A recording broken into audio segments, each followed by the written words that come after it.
What's up with it? You watching the Baby Mama TV. And yeah, we about to check out this video from the YouTube channel Hood War Stories. And the title is the story of Tiny Evil, 100 count murder, serial flocking, socked out Crip, Mac, and B-Brazy beat. Yeah, man, that's a fool with it, man. Yeah, man, I don't know too much about Tiny Evil, man, but I definitely heard his name, man. Definitely think his name might ring bells, you know what I'm saying? But yeah, man, like I was saying, I don't know too much about him. So yeah, maybe this video will tell us why his name ring like it do, you feel me? Yeah, man, I haven't checked out the video. Don't completely know what they talking about, but let's check it out and see what they talking about. Welcome to Hood War Stories. In this episode, I'll be discussing Tiny Evil. Ron Simmons was born on October 22nd, 1998 in Los Angeles, California. He grew up poor on the west side of South Central, in the Harvard Park neighborhood to be exact. Gang violence has long made Harvard Park a dangerous place to raise kids. The Six Deuce Brims claims the central part of the neighborhood, while the surrounding territory is controlled by Crips. A Crip looking for a blood knows where to go. Sometimes the victim turns out not to be a gang member. Most of the victims are black men. In 2016, the area around Harvard Park was the deadliest place for Black Americans in Los Angeles County. An uptick in casualties are not unusual in an area where the baseline level of violence is high, fueled by gangs, readiness to settle arguments with guns, and poverty. Coming up without having much, Tiny E made a promise to his family that he would never be broke again. Against his grandmother's wishes, he jumped off the porch, and by age 16, he was a full-fledged member of the Six Deuce Brims. Aside from gangbanging, Tiny E was known for his rapping skills, as well as being a serial flocker.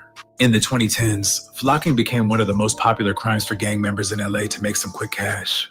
Flocking is a common type of residential burglary. Typically in such a case, 2 or 3 perpetrators operate together, have a getaway vehicle, and choose a residential area near a freeway, but not near major intersections. One of the accomplices will knock on the front door of a house, usually between 9 a.m. and 6 p.m., in order to determine whether anyone is home. If not, they attempt to enter the residence through a window or back door, usually wearing gloves. If there is an answer to their knock, an excuse is given, such as looking for a particular person, or to see if the vehicle parked on the street is for sale. Operating near a freeway allows the perpetrators to enter and leave the area quickly. It was brought to a national light and became mainstream when YG released the song Meet the Flockers, which essentially was an instruction manual on how to commit the crime. Tiny E allegedly began flocking at the start of 2017. After hitting 2 licks, he got his first taste of fast cash. The first thing he did was take a trip to the slots and swap meet and cash out on some gold. From Cubans to Rolex chains and bracelets, his homies trophied up too. In the meantime, Tiny E was in I ain't gonna lie, with all they chains they had, man, they must have been doing a lot of flocking, man, you know what I mean? And they ain't gonna lie, man, I must be out the loop because I ain't have no idea what they was meaning by flocking. About flocking, I thought they was talking about like squatting or something. Yeah, with all the jewelry they managed to get, man, it looked like flocking was beneficial for them for sure. In the studio and shooting music videos. He had his section buzzing when he dropped the track Move On You. Field playing, boy, keep that toll on you. You better keep that toll on you. I'm a 6 little savage, my clock 30 home back. And it's magically losing how when I pull it, they panic. Niggas stuff on them socials till you catch them in traffic. Slide, squeeze the trigger, once you bring the turn track. Make this nigga dramatic. Slide his body in the back, made of plastic. Catch the bodies with this shit like a habit. I be fitted for a kill, like a smoker for a fixer. Why you playing with that bitch? I be playing with these things. During this time, I ain't gonna lie, man, he kind of dope with the rap stuff, man. That beat was going crazy. Yeah, honestly, man, I probably have bumped that, man, for real, though. Tiny E connected with B&G rapper Joe Moses and was featured on his Until Death Do Us Part project, a 21-track effort JM dropped to highlight the talents of his NWB team. While his name was growing across the city, he still was flu-flamming heavy behind the scenes. In October of 2017, he was arrested for receiving stolen property. Tiny Evil would be arrested 2 blocks from where police found a safe that had been reported stolen. One of the officers found 2 crowbars nearby and recovered $35,000 in hundreds strewn across the street. Tiny E had in his possession $8,000 in cash, a bust down, 10K gold chains, and a couple medallions. He would spend a month in the county jail, then bail out in November. In January of 2018, he'd take a plea deal. He would get 16 months in jail. On November of that year, while serving his sentence, he was hit with a new case. These 33 counts included robberies, burglaries, possession of firearms, and conspiracy. These counts would end up being dismissed in March of 2019. The cause for this dismissal would be because 3 weeks prior, Tiny Evil would be indicted on 93 counts. These 93 counts included 11 counts of robberies, 59 counts of burglaries, 1 count of street gang conspiracy, 1 count of torture, 1 count of mayhem, and attempts plus other miscellaneous charges. Tiny E was picked up. Man, that's crazy, man. For real, though. How they gonna put all these charges on him, man? For real, though. It seemed like y'all probably should have been picked them up a long time ago if that's the case. You know what I'm saying? Yeah, for them to let all them charges stack up like that's crazy. And yeah, how they know about all that stuff if he was getting away with it? Yeah, man, I don't know. Was somebody snitching or something? Man, I don't know. That's crazy. Up after a traffic stop in South Central revealed a firearm and items believed to have been taken from burglarized homes. Authorities had evidence that between October 2017 and October 2018, Tiny Evil and other members of the Six Deuce Brims committed a series of burglaries in the San Gabriel Valley. The San Gabriel Valley is a major hotspot for these types of crimes. In 4 of the burglaries, the occupant of the residence was home, which would make it a home invasion. In 2 of those 4 robberies, they attacked the victims. Tiny Evil and his crimies generally followed a common plan. Late in the afternoon or early in the evening, they would meet up at the home of DeAndre Johnson in Long Beach, who was also a member of the Six Deuce Brims, then drive 15 to 20 miles to a city in the San Gabriel Valley. After nightfall, without knocking on the door, they broke a glass door or window to get into the house, ransacked the rooms, and stole as much jewelry, cash, and other transportable items as they could. They usually left within 10 minutes and drove back to the Long Beach area before dispersing. If people were home during the burglary, the gang members intimidated, threatened, and sometimes beat them to learn where they kept cash and other valuables. None of the victims could identify the perpetrators. A detective monitored social media activity of the Six Deuce Brims gang members, analyzed the records of cell phones associated with members of the gang, and found evidence implicating Tiny Evil in the burglaries and robberies.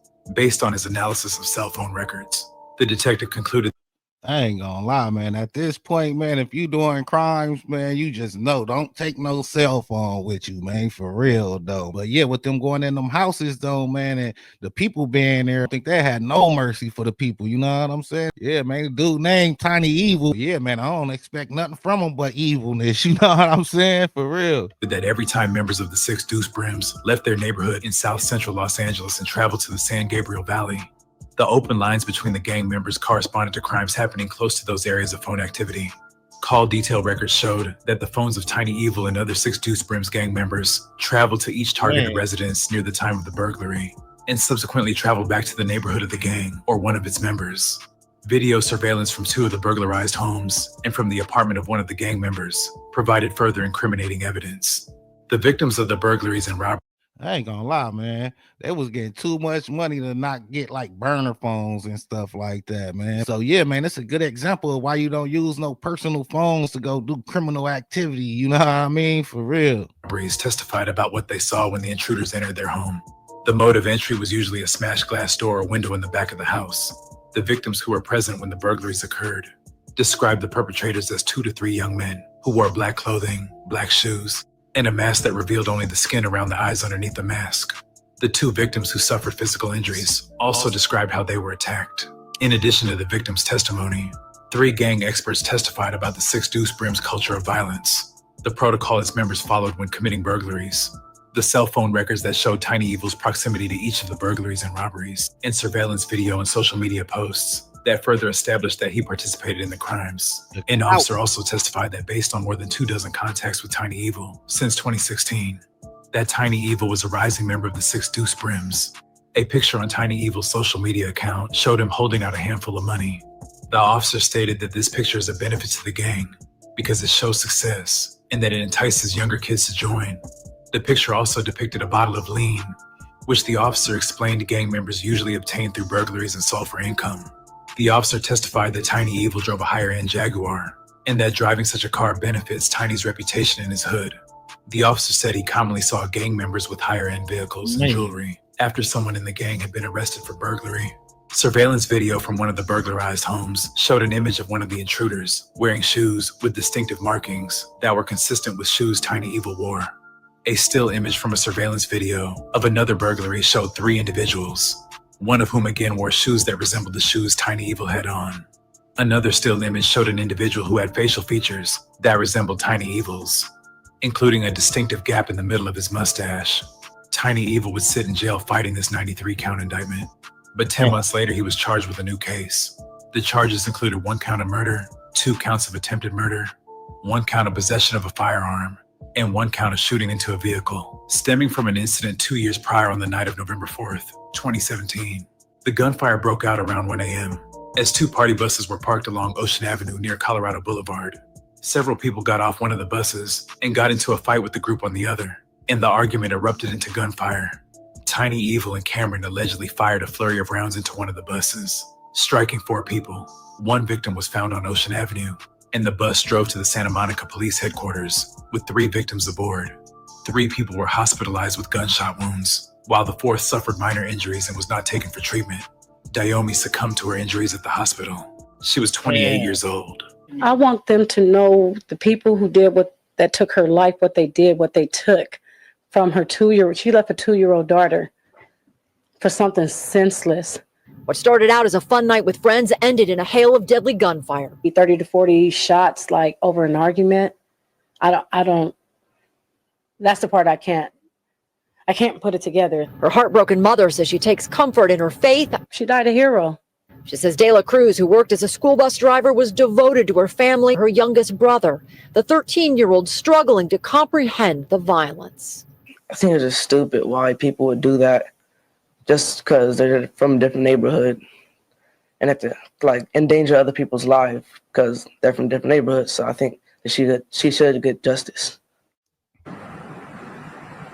And the family is pleading with the killers to do the right thing, turn themselves in. 6 days after being charged with murder, he would go to trial for the 93-count indictment.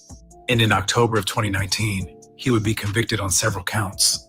While many counts got dismissed and a few acquitted, a jury convicted Tiny Evil on 1 count of actively participating in a criminal street gang conspiracy, 10 counts of first-degree burglary, 2 counts of first-degree robbery, 2 counts of attempted first-degree robbery, and 1 count each of torture and mayhem in connection with one of the burglaries. The jury also found true gang allegations on each of the burglary, robbery, and attempted robbery counts. He was sentenced to a determinate term of 46 years, 4 months, and a concurrent indeterminate term of 15 years to life. In 2020, he would catch a charge for having a weapon in prison. And in 2021, he would take a plea deal on his murder case and have the charge reduced to assault with a semi-automatic on a person. He would get 12 years for that charge. A month later, he would take another plea deal for having a weapon in prison. He would receive an additional year for the weapon case. Damn. He will be eligible for parole in 2032. In a recent development, B-Brazy would put Tiny Evil on Front Street earlier this year. It's alleged the Hoovers were trying to take Brazy out and were jumping in 5-on-1. Tiny Evil was allegedly present, but left Brazy unstuck and did not jump in the mix. Brazy took to his channel to address it himself. Tiny Evil got to get on here. Jesus Christ, nigga. That nigga's short. Always breathing on Tiny Evil. I'm just saying, nigga. He left me right there, nigga, with enemies 5-on-1 me, and he knew what's up, nigga. Dead homies, nigga. I'm breathing on that nigga forever, nigga. And I know it's people, nigga. I'm breathing on it forever. In other news, it's alleged Tiny Evil socked out Crip when they ran their fade. Several reports have confirmed of this taking place. In a recent Instagram post, Tiny Evil came through with a word just ahead of summertime. I think I figured it out. All you young niggas be doing all this popping on this internet because y'all ain't been in no wars. Y'all be doing all this dissing, but y'all don't know what the words do. There ain't nobody came and showed y'all the consequences behind that shit. You niggas better stop popping it. It's finna get real out there. It's summertime too. I hope you niggas got guns. I'd like to thank you guys for watching. Please. Yeah, man, that's a fool with it, man. So yeah, man, he cold, man. He let B-Brazy get ran by 5 dudes. Then he gonna sock out Crip though, man. That's a cold dude, man. For real though, man.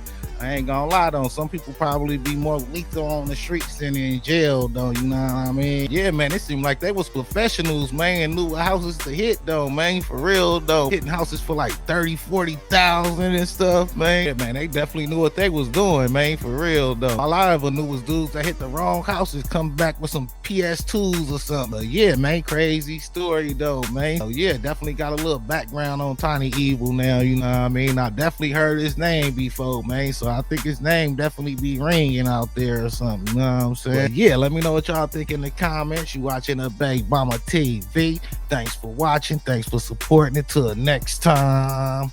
All right.